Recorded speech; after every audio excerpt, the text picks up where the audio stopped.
uSikweletu Qhiliza uchaza kabanzi ngezinsolo zengxabano anayo phakathi kwakhe noKhuzani Ndlamlenze, umfoka Mpongose, ongumphathi nemenenja yakhe ngaphansi kwenkampani i-IGDP okuyinkampani kaKhuzani Ndlamlenze, umfoka Mpongose. Lezi zinsolo zivuke emva komcimbi omkhulu okuyimpucuzeko Maskandi Festival, iWorld Cup yomaskandi bilapha ePeople's Park eThekwini. Nakho okulandelayo okungamazwi aSikweletu.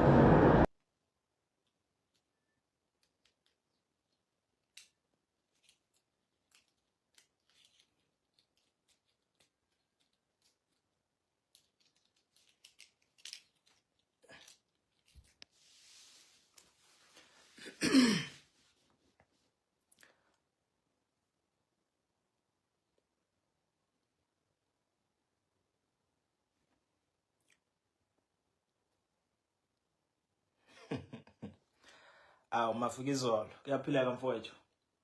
Siyaphila.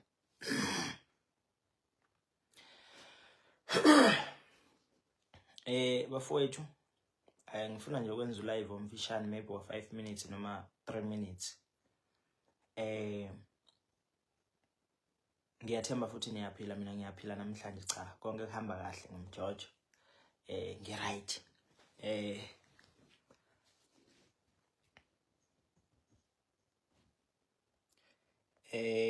Namhlanje ngizolokuzana la, ngizo highlight into encane.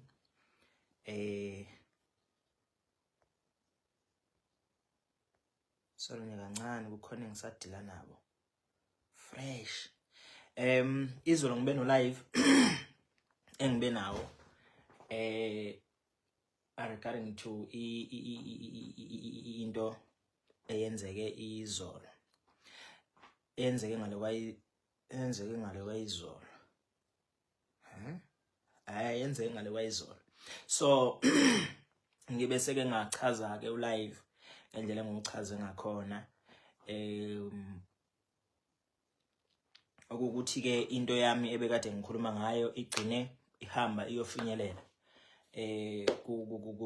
kuyena uNcushela. Ukwazileke nokuthi angishayele kwakuthi ungishayela ngesikhathi bengisabhizi bengisasemgwaqeni.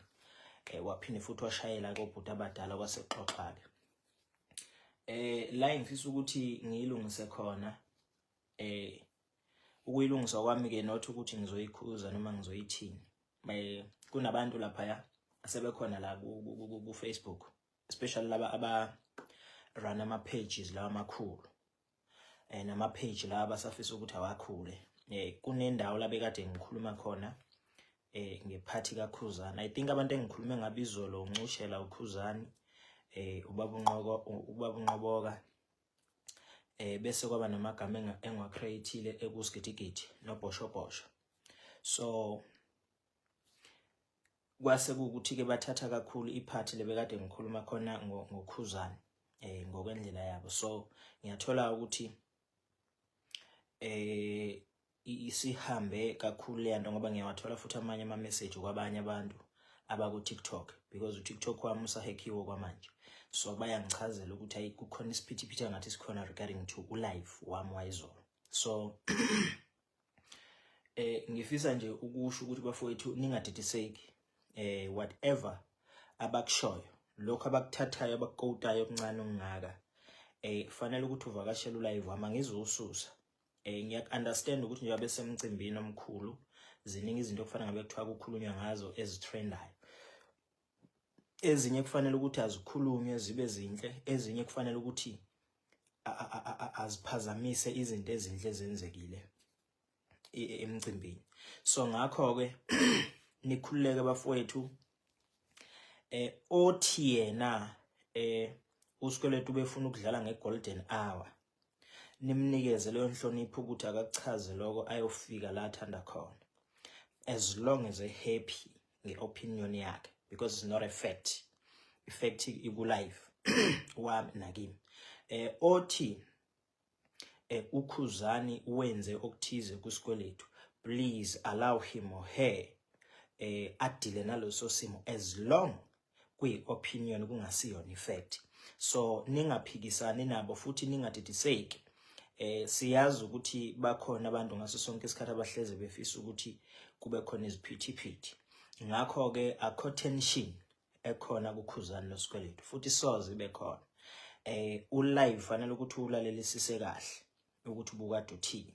Bayiyekile ke ingqikithi ebeyidala ukuthi kube khona u-live. Base bethatha ke bahambe bawukhuluma ngendlela abakhuluma ngayo bafisa ukukhuluma ngayo. Asikuqabuki ukukhuluma. But then njengoba ngi-live I'm giving them noma ngibanikeza i-permit yokuthi abenze siboniso ma visit shoot and tonton papa ekhehle.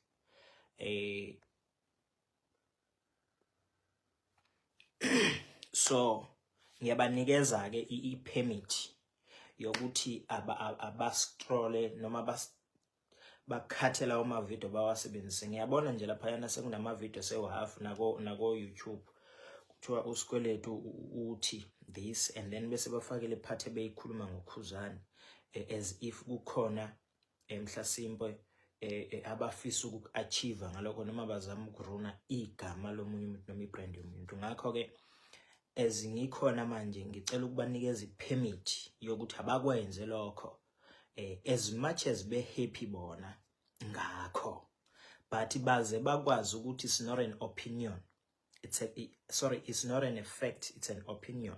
Effect is a page ngoba awukwazi ukuza nento eseyishuphiwe seyingaka ungalithathanga lonke udaba.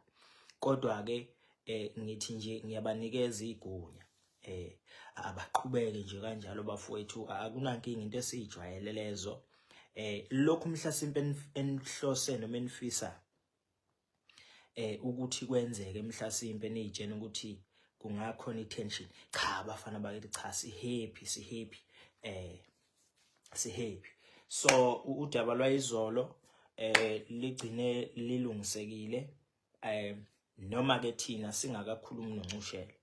Inamba yakhe ngiyithathile manje kumphathi ngizomfonela futhi sikhulume ngoba ugcine ekwazi ukuthi akhulume nomphathi babonisana kwasibeka futhi isizathu esenza ukuthi kwenze okwenzekile namanje futhi nami ngizokhuluma naye. Kodwa nje lokho kunye kokuthatha ama video nwathi nwakhathe uma nicamanga noma becabanga ukuthi lokho kuyasilimaza. No, we are happy about it because siyazi vele ukuthi khona abantu abahlalele ukwenza lokho. So ngiyabanika i-permit abakuthathe bakwenze. Uma bethanda futhi makuwukuthi kulamagama engiwashilo bhosho nosigidigidi bezwa ngathi amagama abantu because those words amagama ebekade ngwasho ngenxa yokuthi ngingafuni ukusebenzisa igama lomuntu. So mabekuzwa kufanele ukuthi akube igama lomuntu abawathathe babanike kusho ukuthi mahle ngalondlela.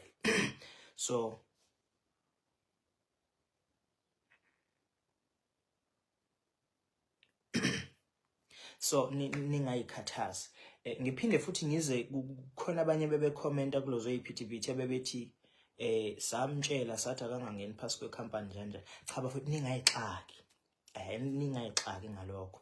Ningayihluphi okwami, ichoice eyami, idecision eyami. Yabona? Isisinqumo esathathwa yimi. Ngisho noma ngathi uyahleka noma uyakhala ukwazi ukusishintsha because yimi wasithatha. Uma sekukhona okwrong ngiyonitshela ukuthi sekukhona okwrong ngesinqumo engasithatha. But for now cha nikhululeke nje bafowethu, akukho nkinga. Akukho nje ngxaki. Ku right nje kumjojo. Bekuyiloko nje nganiza kwethu bengithi angikudlulise regarding to ulive wayizolo. Laba bakhona ukuthatha ama video nje benze ngendlela benza ngayo. Ngiyabona nje sekukhona abanye lapha ku YouTube esabethi ishiphelene. Hawu bese kufakwa isithombe sika khuzani bese kufakwa esamthwa isishiphelene. Ngithi mina abafana sebeqale sebefuna ukuthi manje senza ilokuzana siwavala ama channel wabo. Khona nje umunye sengimreportile already. Ngiyazi futhi uzobuya nge-email azocela uxolo like njengoba wake wenza futhi eminyakeni edlulile samkhipha kwi-channel saphinde sambuyisela. So bafowethu ayikhona encane inkinga abaqhubeke bakwenze lokho. Thina kusiphazamise esayidini lokuphila hayi si right futhi sisazoba right. Laba nje abayixaye ngokuthi mase bekhuluma bethi hayi